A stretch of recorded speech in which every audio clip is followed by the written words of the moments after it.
We were supposed to build a dungeon that is 90 feet wide, but we mistook squares for feet, and now we have a 500 feet dungeon with 3 levels.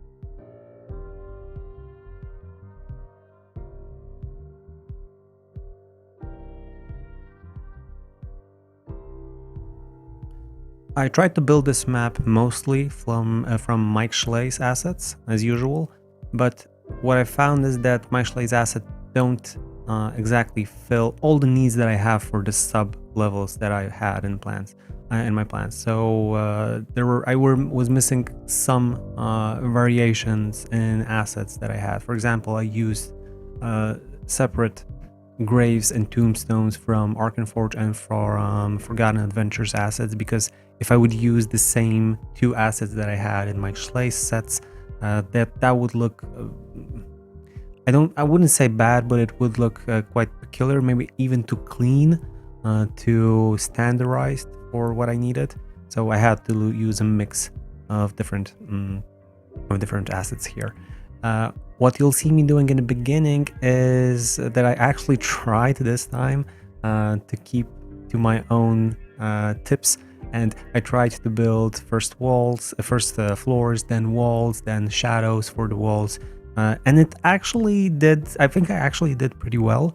The map is, as mentioned in the beginning, around 500 feet. The biggest part is around 500 feet wide. The other 2 maps are slightly smaller, but overall it's somewhere around 1,000 square feet on these all 3 maps. So it's a lot, and still I managed to squeeze it under 3 hours. I think it's 2.5 all in all. I did have to make a small break in the middle, as I had some problems with Arkenforge.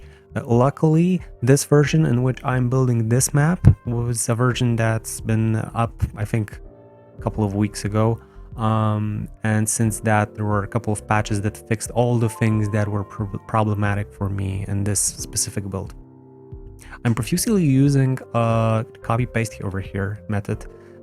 You might have noticed that before a minute or 2, or a couple of seconds even. I didn't build both sides of the dungeon separately. I just copied one part, and I'm going to do a very similar thing with the shadows. There's no need to repeatedly do the same thing if you have something planned out. For example, I planned this level to be something like a graveyard, like a tombstone place. So there were supposed to be a lot of graves, a lot of tombs. This is underground, so it's kind of a dungeon. So there's a lot of repetitiveness over here and a lot of symmetry. So there's no need to work with both sides separately.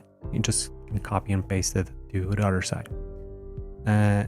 And thing I do love a lot in Mike Schley's assets is the small parts, the debris, the small decoration parts. Those are amazing for me. I think those are the most they have the best balance between cartoon and realism. They don't fake that they are real. The outlines that they have, the black thick outlines that they have, are, in my opinion, amazing, and they really make the map pop, and they really make your players use their imagination a little bit more, because they are so both cartoonish and real in some way. So I got already the walls prepared. I made them darker because I didn't want the walls to be white. In the meantime, I had to change the stairs because they went all black.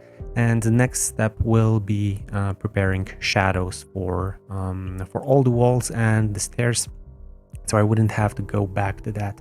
And there's no, I could copy and paste the walls and replace assets, but I've learned that when I do it by hand, it's slightly, I have a slightly better control on how I place them. Because the shadows shouldn't be perfectly aligned, maybe, with the walls. If you're in a clutch and you don't have much time, then you can just copy paste and replace the assets with the shadow assets, and no harm done. But since I used some modular assets and some line assets over here, that would probably be a problem. So I'd have to fix that somewhere along the line of work. So I didn't feel like that's a good decision over here. I added shadows to the stairs, and I made them really, really dark. I didn't make them totally black, but I wanted them to be very, very dark. Again, this is a very gloomy and peculiar dungeon, so I wanted things to be rather in the darker and gloomier and more gothic mood or motives. So I think that after the lines, I will also take care of the corners, if I remember correctly. As mentioned, I did this a couple of weeks ago. The line width of the shadow assets has to be bigger than the line width of your walls if you want them to look good. And I think that's it, just some small additions, and we can go to the decoration. Oh, I didn't actually do the corners of the shadows from the spot because I would have to push them to a lower level if I would have the assets if I would put assets like these over here later. I would have a problem with the layering system, so I decided to do that a little bit later. And over here you see why I didn't use a good example why I didn't use Schley's assets exclusively. I think that the tombstones and the graves over here wouldn't look good if they would be all the same. There are a couple of really great assets that are graves and tombstones and tombs from Mike, but those wouldn't look good if you put them next to each other on a battle map, on a bigger map, on a town map or something like that. That's okay because they are clearly a symbol of something. But over here, I was supposed to have a lot of the graves somewhat desecrated or destroyed or something like that. So I had to have them in different shapes. And I wouldn't be able to do that with Mike's assets only. And again, they have to be a little bit darker, a little less saturated to fit the whole general atmosphere that you have here. And as you see, I'm relatively sticking to my own tips. I am building layer on layer, and I'm locking layers separately so I can work with them so separately. I'm using the brush object tool over here to make some garbage or destruction along the around the tombs over here. And again, lesser color, so lesser saturation and lesser brightness. And over here, I did put shadows underneath them to make them pop a little bit more, but as you can see, I didn't do it very precise or meticulous. There's no need for that when you have a cluster of objects. You just need some of the objects, and I didn't care that they overlap over here. That's not an issue. When I punch them to go with my hotkey to the lowest level, this is how they look, and I just delete some of the shadows if they overlap too much, and that's it. And now the corners, again, I'm copy pasting a lot over here. If you're wondering how I'm doing it so fast, this is simply Control-C, Control-V all the time. And as you can see, we are approaching the 1 hour mark, and it took me a lot to build only the walls and the floors and the basic shadowing and things like that. So if you watch the previous speed builds, you will notice that this is the case for me. This is how I work usually, and this is how it works for me. I spend a lot of time for the structuring, and it takes around half of the time for me to build a good skeleton of the whole place. So if you have a problem with building your own dungeons, and you're thinking that it goes nowhere because you're spending already an hour and you're nowhere to be finished, if you have the skeleton ready, you are probably nearing the half mark of your build process. You can probably say that this is the point where most of the harder job is done, the more conceptual job is done. Now the only thing that you need to do is to decorate the place, and that's all. And this is the fun part. This is definitely more creative and inspiring than building the walls and shadows and so on. I understand that that's boring, but that's how it is. And we are preparing for our decorations. So level -1, so this one that you see right now over here is supposed to be a former dungeon that was used by Lolth and her disciples. So we're having a desecrated statue of Lolth in the middle. There's going to be spider corpses all around over there. The room on the right side is a secret room that is connected with the 4th or the 5th level on the tower that was presented in the previous speed build. And this over here is the first sub-level. Again, lowering the brightness so it doesn't look so awkward. Now, this is the part where I started to lose my focus and I started to forget my own tips. Started to forget that I should probably lock layers of rocks together, so I started to have some problems. In this room, I'm going to have a lot of skeletons covered in rocks. This is also a place where you can have some type of creature that is guarding the tunnel above. Had to fix some of the scaling problems over here, but not too much work, I would say.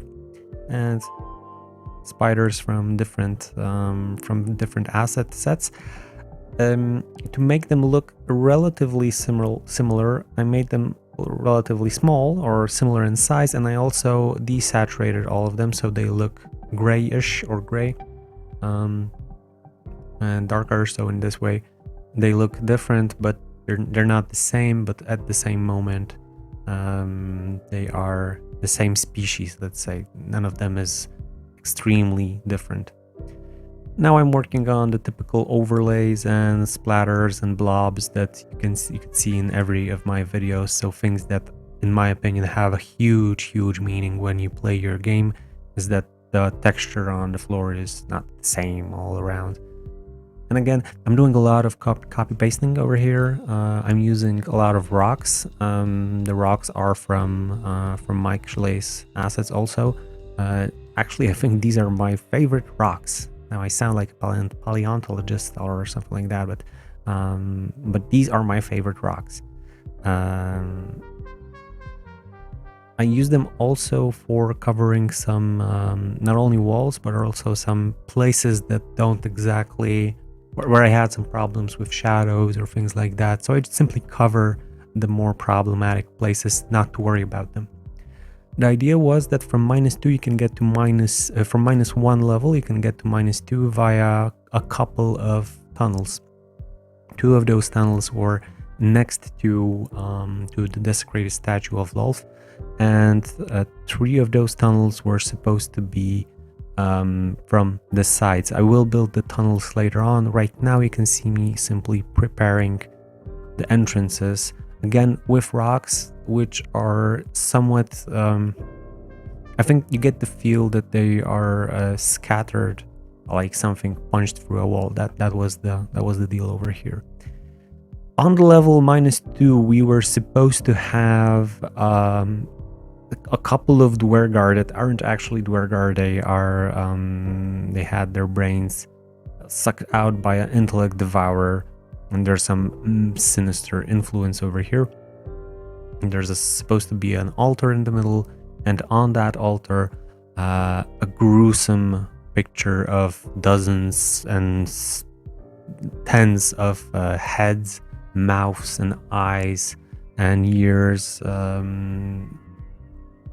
cut out or cut off from corpses that are somewhere in the corner, and these eyes and ears are sacrifices to a dark god that the intellect devourers want to bring back to the material plane.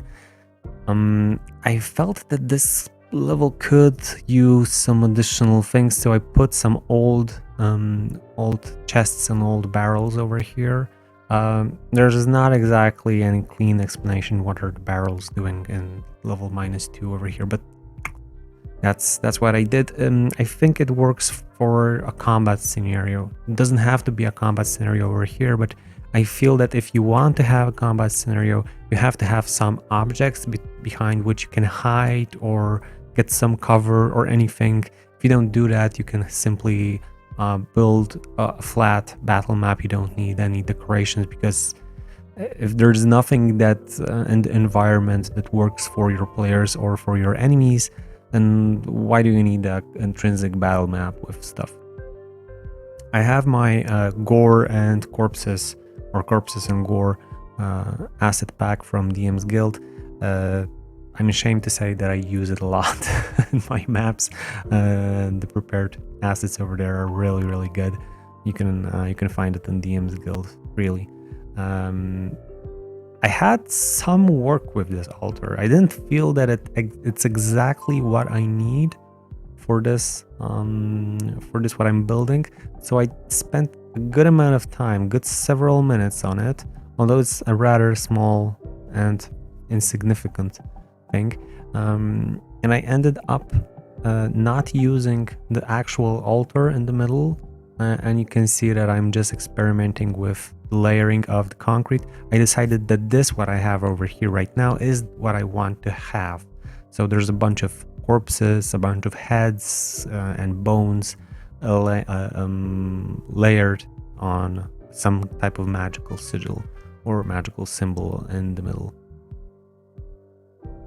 And these are the corpses that I've been talking about. There's a lot of them, and they shouldn't dominate over the landscape over here, but they should be visible, I feel. I added some here and there on this side of the map, so they're not so neatly stacked as if somebody cleaned them. But I didn't want them to also overflow on the whole map. Now I'm building from other types of rocks, also forgotten adventures. But if you go down with the saturation, they all go grayish, so you don't need to worry about that too much, especially when you have such a huge set of hundreds of objects. They will blend in together nicely usually when you lower the saturation properly. And since this is -2 level, I got more stones and more rocks over here, simply because I felt that this level would be more devastated than -1 level, and that's that. On level -3, we have a statue that is guarding Death Knight in sarcophagus type, or some kind of tomb again. There's supposed to be a reversed pyramid or a reverse triangle in the middle. Now that's something that you can't do on a battle map. You're unable to present a reverse pyramid on your battle map if you're doing a top-down battle map. I could try to do it in isometric, but that's not the thing that I chose to do. So I did something like this. This is only this is a placeholder. It's up to the DM to explain what this is actually. And there are supposed to be 7 chains that are connected with that. I'm using the Arkenforge chains from Hellscapes. Now you might have noticed that I lowered the opacity a lot over here. This is because I didn't want them to be seen as if they are lying on the ground. I wanted them to be I wanted for this to be clear that they are hanging in a way, so you can go underneath them. And there are supposed to be also chains on the walls and places, so I added that into a few separate places, so the whole room is somewhat decorated with chains. This is supposed to be a place of worship for Terrace Dune. There's not much happening in this level, to be honest. So I had a problem with how to fill this level with stuff, and at the same time how to not make it extremely boring. To keep it in line with the other 2 levels, I used the rocks again, since these are also on level -1 and -2, so I felt that these need to be also on -3. I blocked one of the staircase that I built myself a little bit earlier.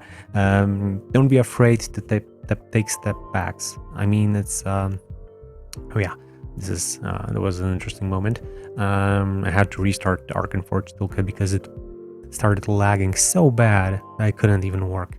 And you can see that I have more than 4,000.